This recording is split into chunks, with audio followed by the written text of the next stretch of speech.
이제 어느덧 가을도 우리 주위에서 점점 사라지는 듯합니다. 11월 셋째 주면은 한국교회가 동일하게 모두 다 추수감사 주일로 하나님 앞에 영광을 돌립니다. 이제 다음 주가 바로 추수감사 주일이 다가오게 되죠. 우리는 지난 1년 동안 지내오면서 하나님의 어떠한 인도하심과 함께하심이 있었는지 돌이켜 생각해 보면은 감사하지 않는 순간이 단 한순간도 없었을 것으로 여겨집니다.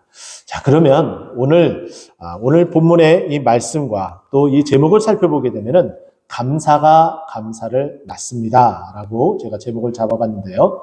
이것은 무엇이냐면은 우리의 감사는 끊임없이 계속해서 이어지고 있다라는 것이고, 그것을 특별히 1년에 한 번 이렇게 정해서 우리가 온 마음과 뜻과 정성을 다해 하나님 앞에 감사하는 일이 바로 다음 주 주일에 있는 추수감사 주일입니다. 자, 그러면 다음 주만 우리가 이렇게 감사해야 되느냐? 그것이 아니겠죠. 감사가 계속 낳고 그렇게 이어지려면 오늘 이 주일 예배도 우리가 하나님 앞에 감사해야 될 듯합니다. 그러면 무엇이 우리를 하나님 앞에 감사하게 되고 또 그 감사는 계속해서 이어질 수 있는지 오늘 시편 100편을 통해서 함께 나누어 보도록 하겠습니다. 시편 95편부터 시편 100편까지는 작자 미상의 시들을 편집해서 이렇게 엮어놨습니다. 그 중에 마지막 이 100편은 오늘 표제에도 나타나 있는 것처럼 감사의 시로 분류하고 있습니다. 감사의 시라는 것은 하나님 앞에 감사한 그 일들을 노래로서 하나님 앞에 올려드리는 일입니다. 하나님께서 바로 이것을 매우 좋아하죠. 우리가 알고 있는 것처럼 시편 51편 마지막 절에 의하면 감사로 제사를 드리는 자가 나를 하나님을 영화롭게 한다라고 말씀하고 있습니다. 하나님을 가장 영화롭게 하고 하나님을 가장 기쁘게 하는 바로 그 일이 무엇이라고요? 하나님 앞에 감사의 제사를 올려드리는 일입니다. 그러면 오늘 시편 기자는 무엇으로 하나님 앞에 감사를 올려드리고 있는지, 또 그 감사는 어떻게 또 다른 감사를 낳게 되고 이어지는지 오늘 본문 말씀 우리 함께 살펴보도록 하겠습니다. 저는 첫 번째는 우리가 하나님께서 함께 하심으로 우리가 승리하였기 때문에 먼저 감사해야 됩니다. 근데 이 승리가 단회적인 승리라면 또 그것도 감사해야 될 일이지만 이 승리는 오늘로써 이 승리가 끊어지고 더 이상 승리함이 없는 삶을 살아가는 것이 아니라 지속적으로 우리는 주님과 함께 동행하기 때문에 이 승리함이 계속해서 이어져서 그 승리함으로 우리는 계속해서 감사해야 된다라고 말씀하고 있는 거죠. 오늘 1절을 말씀 보게 되면은 이렇게 시작이 되어집니다. 온 땅이여 여호와께 즐거운 찬송을 부를지어다. 자, 먼저는 이 온 땅이라는 이 표현을 먼저 쓰고 있는데 찬송을 해야 될, 이 감사의 찬송을 불러야 될 그 대상이 누구인지, 이 명령을 듣고 순종해야 될 자들이 누구인지 말하고 있는데 사람이 아닌 듯합니다. 온 땅이라고 표현을 하고 있습니다. 이 말은 무엇이냐면은 그 땅 위에, 모든 땅 위에 살고 있는 자들을 지칭하고 있습니다. 그래서 우리가 사람이 아니다라고 여기는 것이 아니라 여기 온 땅이여라고 말하는 것은 그 땅 위에 살고 있는 모든 자들을 말하고 있고 특별히 거기에 하나님의 백성들이 해당된다라고 말씀드릴 수 있겠죠. 이렇게 모든 하나님의 백성들, 온 땅에 살고 있는 이 모든 하나님의 백성들이 누구에게? 바로 여호와께 무엇을 해야 된다고요? 즐거운 찬송을 불러야 된다라고 말씀합니다. 근데 이 즐거운 찬송은 무엇이냐면은 기쁨으로 크게 외치는 소리를 말합니다. 우리가 전쟁 가운데 승리를 했어요. 그러면은 전쟁에 승리했다 이러고 말 사람 있습니까? 아니죠. 전혀 그렇지 않습니다. 우리는 정말 환호성을 지르고 정말 우리가 그 승리했음을 정말 만끽하며 정말 크게 소리를 높여서 아마 이야기할 거예요. 우리가 드디어 승리했다라고 큰 소리로 외칠 듯합니다. 바로 승리는 바로 그렇게 하나님께서 이렇게 주신 그 은혜로 하나님 앞에 어떻게 해야 된다는 거예요? 그 승리의 노래를 그렇게 기쁘게 외쳐야 된다라고 말하고 있습니다. 이것은 당연히 기쁨으로 승리를 해야 되는 자들이 해야 될 일들인데 또 이것을 하나님께서 우리에게 명령하셨습니다. 우리는 이렇게 하나님을 찬송해야 될 자들입니다. 이사야 43장 21절 말씀 보면은 이렇게 언급하고 있죠. 이 백성은 내가 나를 위하여 지었나니 나의 찬송을 부르게 하려 함이라. 하나님께서는 우리를 그 지으신 목적이 무엇을 위해서 우리를 지으셨다고요? 우리를 하나님을 찬송하기 위해서 우리를 지으셨다라고 말씀합니다. 근데 그 지으신 목적대로 하나님을 찬양해야 되는데 그 지으신 목적을 입은 사람이 특별히 하나님의 힘을 입어서 승리를 했다 그러면 더 큰 목소리로 찬양을 해야 되는 것은 너무나 당연하다라고 볼 수가 있겠죠. 또 2절 말씀 보면은 이렇게 우리에게 표현을 하고 있습니다.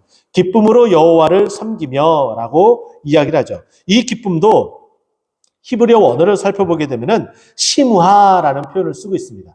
이 기쁨도 너무나 기쁜 나머지 큰 소리로 외치며 그 기쁨을 표현하는 것을 말합니다.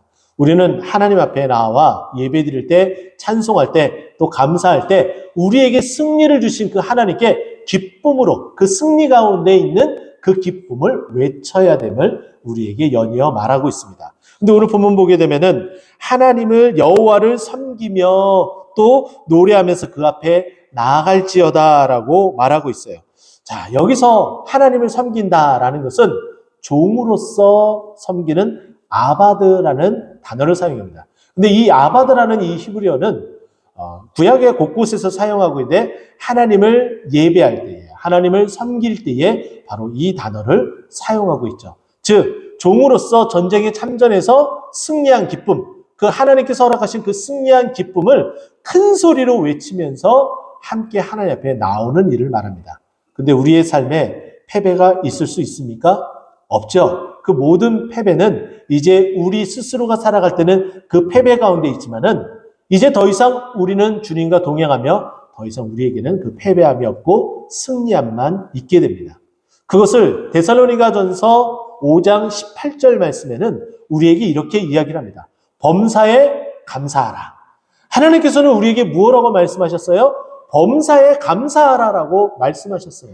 근데 이 범사는 우리가 간혹 이 단어를 많이 사용하지만은 그 뜻이 명확하게 무엇인지 모르는 일들이 있어요. 그래서 간단하게 설명하면 이렇습니다. 이 범사라는 것은 모든 일이라는 표현이에요.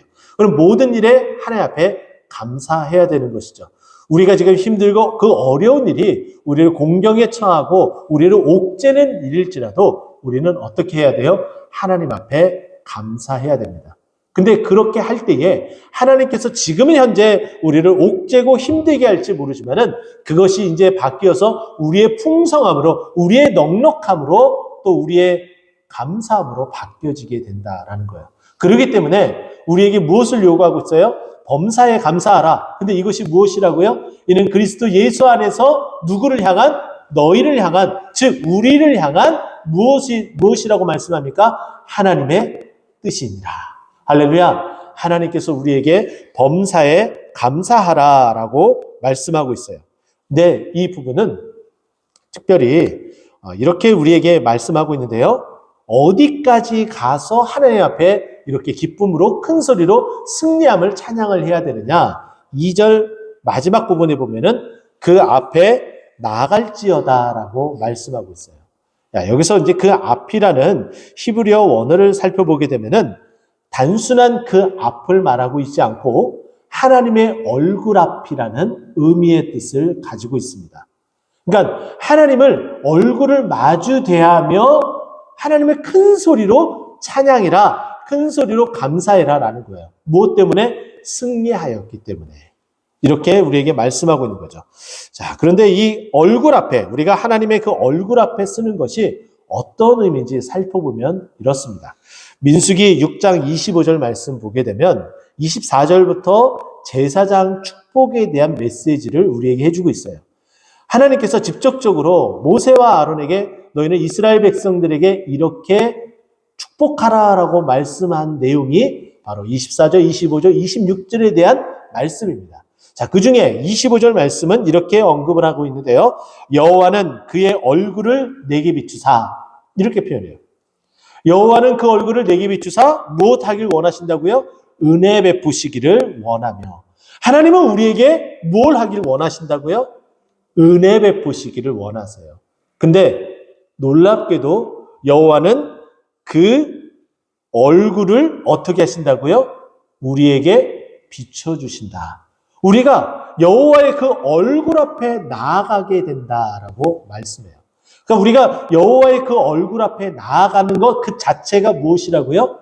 은혜 받는 거다라는 거야. 그 은혜는 오늘 말씀한 즐거움과 기쁨에 해당하는 그 즐거움이 그 기쁨이 전쟁으로 인한 승리, 그것을 말합니다. 우리가 지금 전쟁하고 있나요? 그렇진 않죠. 지금 우리나라는 휴전 가운데 있게 되겠죠. 하지만 우리는 우리의 삶의 터전에서 살아가는 그 순간순간을 무엇이라고 표현합니까? 삶의 전쟁터다라고 표현을 해요. 우리가 그 삶의 전쟁터에서 자칫 잘못하면은 실패하고 쓰디쓴 잔을 마시게 되는 일이 허다하게 있어 왔습니다. 근데 결국은 우리는 거꾸러지지 않고 지금 이 자리까지 나오게 된 거예요. 그 종국은 결국은 어떻게 되었다는 거예요? 우리가 승리하게 되었다라는 것이죠. 근데 이 승리는 앞으로도 계속해서 감사가 감사를 낳게 되듯이 이어지며 나아가게 된다라고 우리에게 말씀하고 있는 거예요. 왜요? 하나님께서 우리에게 그 얼굴을 비춰주시기 때문에 우리가 주님 앞에 감사하며 나오게 되면 우리에게 그 얼굴을 비추사 그 얼굴 앞에 나아가게 되면 은혜를 베푸시기 원하시는 하나님께서 우리에게 그 은혜를 주시는데 그 은혜가 무엇이라는 거예요? 승리의 은혜라는 것이죠. 여러분 혹시 라틴어 메멘토 모리라는 표현을 들어보신 적이 있으십니까? 이 라틴어 메멘토 모리는 그 뜻은 이렇습니다. 자신의 죽음을 기억하라 라는 표현이에요. 이 말은 언제 어떻게 사용되어졌냐면은 이 메멘토 모리는 로마 제국이 정복 전쟁을 나서서 싸움하러 갔다가 승리하며 돌아오게 됩니다.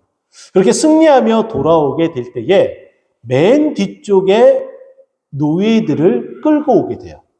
근데 그 끌고 오는 그 노예들에게 라틴어로 계속해서 끊임없이 메멘토 모리, 메멘토 모리라고 외치라라고 노예에게 시킵니다. 당연히 전쟁의 포로이며 그리고 노예였었던 그들은 당연히 큰 소리로 메멘토 모리라고 말할 수밖에 없겠죠. 근데 그 뜻이 무엇이라고요? 자신의 죽음을 기억하라라는 거예요. 이것은 무슨 뜻이냐면은 지금 전쟁에서 우리가 승리하면서 돌아왔지만 근데 우리는 언젠가는 어떻게 될지 모른다. 우리도 저들이 패배해서 포로로 끌려온 것처럼 우리도 패배할 수 있고 나도 그와 같은 죽음을 맞이할 수 있게 된다. 늘 언제든지 내가 승리한 것에 대한 감사함을 가지고 나도 어떻게 죽게 되고 패배할지 모르기 때문에 나의 그 자신의 죽음을 기억하면서 이 승리에 대한 감사함으로 그 승전가를 불렀으면 좋겠다라는 의미의 메시지라는 거예요. 여러분 어떻습니까? 매우 의미심장하지 않아요? 그러나 우리는 전혀 걱정할 필요가 없습니다. 우리에게는 더 이상 패배함이 없기 때문이에요. 하나님께서 늘 우리에게 승리함을 주시기 때문이죠. 하지만 우리가 기억해야 될 것은 우리가 하나님이 없이 또 우리에게 감사함이 없이 살아간다면 우리도 메멘토 모리 언젠가는 자신의 죽음을 기억하고 맞이하게 될 그 상황에 다다르게 되어야 된다는 거예요. 그렇기 때문에 우리도 늘 언제든지 하나님 앞에 감사하며 또 그 감사함이 넘치며 또 감사함이 계속해서 이어지는 승리의 그 감사가 우리의 삶에 끊임없이 이어지는 그런 삶이 되도록 주님 앞에 감사하는 우리 모두가 되기를 간절히 축원드립니다. 두 번째는 우리는 온전한 믿음을 갖기에 감사해야 돼요. 오늘 보면 3절과 4절 말씀을 보게 되면은 하나님 앞에 왜 감사해야 되는지 우리에게 말씀을 해주고 있는데 3절 말씀 보면 이렇게 이야기합니다. 여호와가 우리 하나님이신 줄 너희가 알지어다. 이것 자체 하나만으로도 굉장한 큰 의미가 있습니다. 세상에 많은 우상들이 있고 많은 종교, 사이비들, 이단들이 존재합니다. 근데 우리가 믿는 그 하나님, 우리가 믿고 있는 그 믿음이 어떤 믿음이라고요?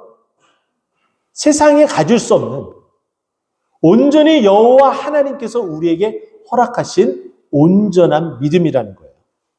이 온전한 믿음은 이단에 넘어가지도 않고 또 거꾸러지지도 않고 어떠한 유혹과 어떠한 고난 가운데서도 흔들리지 않는 믿음을 우리에게 말해주고 있습니다.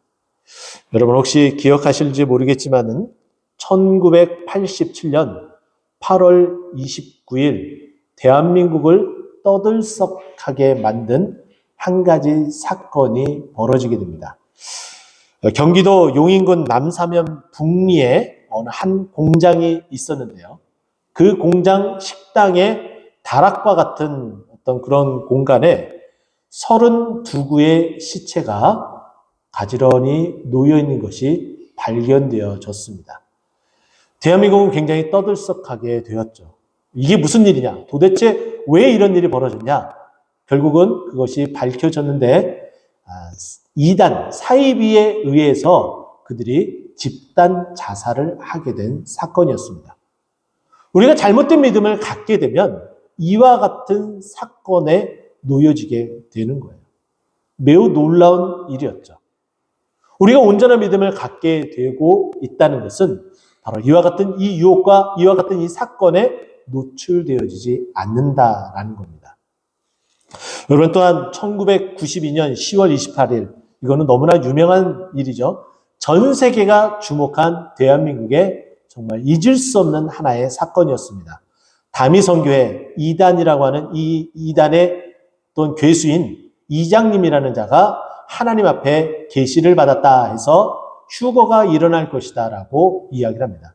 이 말과 동시에 그 단체에 빠져 있었던 온전한 믿음 가운데 서지 못하고 이와 같은 단체에 빠져 있었던 사람들에게 이 교주는 무슨 말을 했냐면 이제 종말이 다가오니 당신들이 가지고 있는 재산을 모두 다 팔아서 교회에 헌금해라 라고 이야기까지 합니다. 자, 그런데요. 조금만 이해력이 있고 조금만 똑똑했었다면은 그 유혹에 넘어가지 않았을 것 같아요. 이 땅의 교회는 이 땅에 있는 모든 사람과 함께 같이 사라지고 맙니다. 그러면 휴거가 정말 일어나게 된다면은 이 땅의 교회도 그냥 끝이에요. 이 땅의 교회는 끝이지만은 하나님의 교회는 어떻게 된다는 거예요? 영구히 존재하기 때문에 우리는 이 땅에서 이 교회가 끝이 아니라 영원한 하나님의 나라의 그 교회 가운데에 그 천국에 들어갈 수 있게 된다라는 것이죠. 여러분, 근데 조금만 생각이 있었다면은 그 이단의 꾀임에 넘어가지 않게 되는데 지금 그들은 다 넘어가서 그렇게 울부짖고 그렇게 간절하게 바랬지만은 휴거가 일어났습니까? 일어나지 않게 되었죠. 불발이었죠. 왜 그렇게 휴거가 일어나지 않았습니까? 그가 말하는 그 말이 거짓이었기 때문입니다. 베드로후서 3장 10절 말씀 보면은 주의 날이 도둑같이 오리니 라고 말하고 있어요. 우리 주님의 그 재림하심은 어떻게 온다고요? 도적같이 임하는 거예요. 아무도 예고하지 않고 아무에게도 알리지 않고 오게 됩니다. 그것이 하나님 나라의 임함이에요. 또 마가복음 13장 32절 말씀 보면은 그날과 그때는 아무도 모르나니 하늘에 있는 천사들도 아들도 모르고 아버지만 아시니라. 심지어는 예수님에게도 이것을 미리 말씀하지 않는다라고 해요. 또 천사들에게도 이 이야기를 해준다 해주지 않는다? 안 해준다라고 말하고 있어요.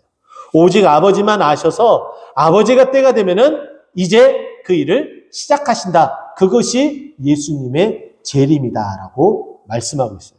근데 우리는 그것을 어떻게 알고 있어요?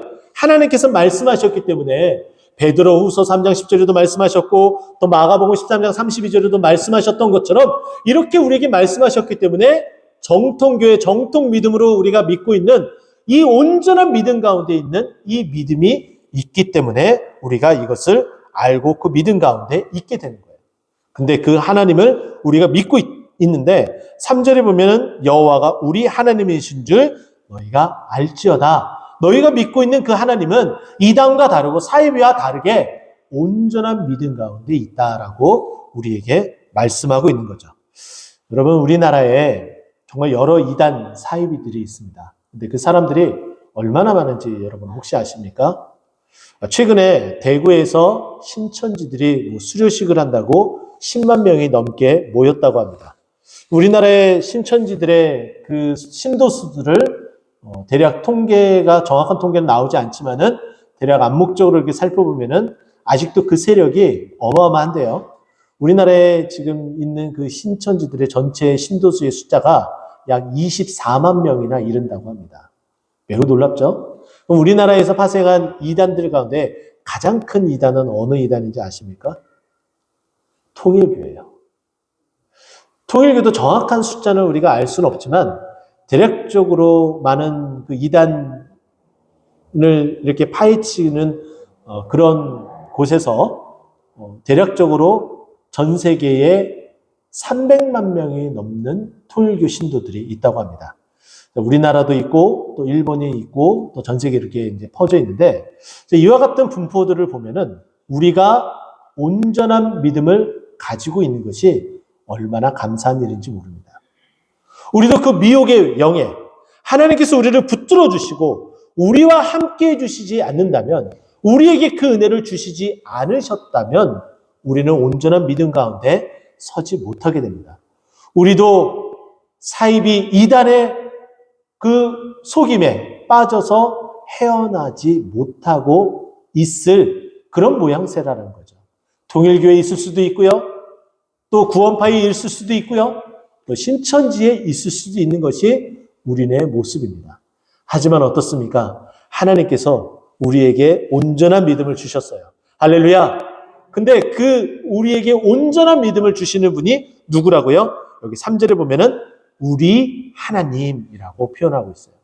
그 우리 하나님이 우리에게 온전한 믿음을 주셨기 때문에 또 이 온전한 믿음은 여기까지는 온전한 믿음이고 앞으로는 온전한 믿음이 아니다라는 것이 아니라 앞으로도 우리에게 온전한 믿음을 허락해 주신다. 그 온전한 믿음이 우리를 온전하게 주님 품 안에 또 주님의 그 천국에까지 이르도록 만들어 주신다. 이것을 말씀하고 있는 거예요. 그래서 우리가 감사해야 되는 것이고 또 이 감사가 계속해서 감사로 이어질 수 있다라는 것이죠. 근데 그 우리를 온전한 믿음 가운데 있으신 하나님이 어떠한 하나님이시냐? 우리에게 이렇게 말씀하세요. 그는 우리를 지으시니고 또 우리는 그의 것, 또 우리는 그의 백성이라고 표현합니다. 하나님께서 우리를 뭐라고 말씀하세요? 우리가 누구의 소유라고요? 하나님의 소유래요. 하나님의 백성이며 하나님의 소유라라고 말씀하고 있어요. 하나님의 소유인데 하나님이 아끼고 보호하고 사단에게 마귀에게 빼앗기지 않겠다라는 하나님의 단호한 의지가 이 말씀에 서려져 있는 거예요. 우리에게 허락하신 그 구원의 은혜, 그 믿음, 그 온전한 믿음, 다른 어떤 것에 빼앗기지 않겠다라고 말씀하고 있는 거예요. 왜냐하면 우리를 예수 그리스도의 그 피값으로 산 하나님의 것, 자기의 것, 자기 백성이기 때문이다라고 말씀하고 있기 때문이에요. 우리가 이 은혜에 살아가고 있는 거예요. 그래서 우리가 감사해야 되는 것이죠. 그리고 또한 뭐라고 말씀하세요? 마지막에 보면은 3절 마지막에 보면은 그의 기르시는 양이로다라고 말씀하고 있어요. 우리가 어떻게 된다고요? 하나님께서 기르신대요. 우리 믿음이 지금 현재 여기에만 머물러 있게끔 만들어주시지 않는다라는 거예요. 우리는 계속해서 하나님께서 허락하신 정말 좋은 꼴을 먹고 그 자양분을 먹으며 계속해서 믿음이 자라나는 거예요. 우리 믿음이 이렇게 계속해서 자라난다는 것은 우리의 믿음이 자라남으로 말미암아 우리가 어떻게 된다는 거예요? 우리가 성화가 되어진다는 것이고 우리가 이렇게 성화가 되어지는 그 마지막 끝에는 우리가 어떻게 되어진다는 거예요? 하나님의 형상, 우리에게 허락하셨던 그 하나님의 형상, 죄악으로 무너졌었던 그 하나님의 형상이 완전하게 회복이 되어져서 영화롭게 된다라고 말씀하고 있는 거예요. 근데 그렇게 되기까지 우리를 어떻게 하신다고요? 우리를 기르신다라고 말씀하고 있습니다. 또 매 예배 때마다 우리에게 좋은 꼴을 먹여주심으로 우리가 하나님 앞에 온전하게 그 믿음으로 자라날 수 있도록 해주신다라고 말씀하고 있죠. 이 은혜 가운데 특별히 더 감사하는 우리 모두가 되기를 축원드립니다. 4절 말씀을 보면 우리가 이렇게 하나님을 찬송하고 또 하나님은 우리의 주인 되신 하나님이시다. 또 우리를 기르시는 분이시다. 이렇게 말씀하시기 때문에 우리는 어떻게 해야 되냐? 우리가 하나님께 감사 찬송을 올려야 되는데 4절 말씀 먼저 보세요. 감사함으로 그 문에 들어가야 된다라고 이야기해요. 늘 하나님 앞에 나아오는데 그 나올 때마다 감사해야 된다라고 말씀하고 있어요. 여러분은 일상생활을 하며 많은 분들을 지나갈 겁니다. 여러분 그렇죠? 집 밖에서 나올 때도 또 어떠한 직장의 사무실에 들어갈 때도 사업장에 들어가서 어느 하루를 사업을 개시할 때도 또 모든 일들을 마치고 나올 때도 또 우리가 생리적인 현상이 일어나죠. 화장실을 드나들 때도 우리는 끊임없이 많은 문들을 왔다 갔다 하고 있습니다. 여러분들에게 한번 제안을 하고 싶은데요. 여러분들 많은 문을 오갈 때마다 오늘 이 말씀을 꼭 기억했으면 좋겠습니다. 시편 100편 4절 말씀. 감사함으로 어떻게 해요? 그 문에 들어가며. 하나님 어떤 사람은 기능이 다 망가져서 생리적인 현상도 잘 이루어지지 않고 있는데 나에게 이런 생리적인 현상이 잘 배변할 수 있도록 또 배설할 수 있도록 해주셔서 감사합니다. 그 문에 들어가면서 감사합니다. 또 집 밖에 나오면서 하나님 오늘 나와 함께 동행하여 주실 것에 대한 감사합니다. 또 모든 일과를 다 마치고 집에 들어가면서 오늘 하루도 평안하게 승리할 수 있도록 해주셔서 감사합니다. 계속해서 문을 왔다 갔다 하면서 감사하는 여러분들이 되었으면 좋겠습니다. 그것이 늘 하나님과 동행하며 하나님께 은혜 받은 자가 해야 될 일이라는 것이죠. 또 뿐만이 아니라 이렇게 이야기합니다. 찬송함으로 그의 궁정에 들어가며. 여러분 개인적으로 늘 하나님과 동행하기 위해서는 하나님의 말씀을 묵상해야 돼요. 또 하나님과 교제하는 기도의 시간을 가져야 되는 거예요. 그런데 늘 하나님 앞에 찬송하며 하나님은 내 삶에 위대한 일을 행하신 분이십니다 라고 입으로써 특별히 곡저가 없는 것이랄지라도 하나님의 그 속성, 하나님의 행하신 일을 선포하고 외치는 것도 하나님을 찬양하는 일인데 바로 그렇게 기도하고 또 하나님의 말씀을 보며 깊은 교제 가운데 있는 것, 이것이 하나님이 원하시는 것이고 또 이것이 시편 기자가 함께 이렇게 하자라고 권면하고 있는 거예요. 근데 이것이 어떻게 된다고요? 계속해서 연결되어진다라는 거예요. 단회적으로 끝나는 것이 아니라 계속해서 이어진다는 거예요. 승리가 이어지듯이 우리의 온전한 믿음이 끊어지지 않고 계속 지속되듯이 우리의 이 감사, 찬송, 이 영광들이 끊임없이 이어진다라고 말씀하고 있어요. 그 내용이 마지막 5절에 우리에게 이렇게 말씀합니다. 여호와는 선하시니 그의 인자하심이 영원하고 그의 성실하심이 어떻게 된다고요? 대대에 이르리로다. 여러분 보세요. 하나님께서 우리에게 이런 많은 좋은 것들을 주시는데 어떻게 주세요? 하나님 좋은 것, 히브리어로 토브, 하나님 선하시는 것, 가장 좋은 것, 그것을 주시고 또 인자하심이라고 이야기합니다. 이것은 하나님의 자비, 은혜, 히브리어로 헤세드 이렇게 표현해요. 하나님의 토브, 좋은 것, 헤세드, 정말 하나님의 은혜와 자비, 이것을 우리에게 주신다라고 말씀하시고 또 더 나아가서 뭐라고 이야기를 해요? 에무나, 이것은 마지막에 언급된 인자하심이라는 것인데 이 인자하심이라는 이 표현은 단회적으로 임하는 것이 아니라 하나님께서 우리를 사랑하시고 품으시는 그 은혜를 말씀하고 있는데 이것이 어떻게 해요? 대대에 이른다라고 말하고 있어요. 끊임이 없다라는 거예요. 지속적으로 계속된다라는 거예요. 오늘 우리에게 주셨던 그 은혜가 이제 오늘로서 끝나고 더 이상 임하지 않는 것이 아니라 다음 주에도 우리에게 허락하시고 그 다음 주에도 계속해서 우리에게 그 은혜가 임하게 된다라고 말씀하고 있는 겁니다. 이제 말씀을 이제 마무리하고자 합니다. 추수감사절 딱 한 번의 감사의 제사를 드리는 그런 예배가 아닙니다. 늘 우리에게 끊임없이 주시는 그 은혜, 우리의 삶에 승리를 허락하시고 또 우리에게 온전한 믿음을 주셔서 이 믿음이 떠나가지 않고 주님과 동행하는 삶을 살게 해주시는 그 은혜가 단회적이 아니라 끊임없이 지속이 된다. 우리가 그러기 때문에 하나님 앞에 계속해서 감사하며 나아가야 된다. 감사는 또 다른 이와 같은 감사를 낳습니다. 오늘도 감사하고 다음 주는 특별하게 추수감사주일로 지키기 때문에 더욱더 감사하는 우리들의 삶이 되기를 간절히 축원드립니다. 기도하겠습니다.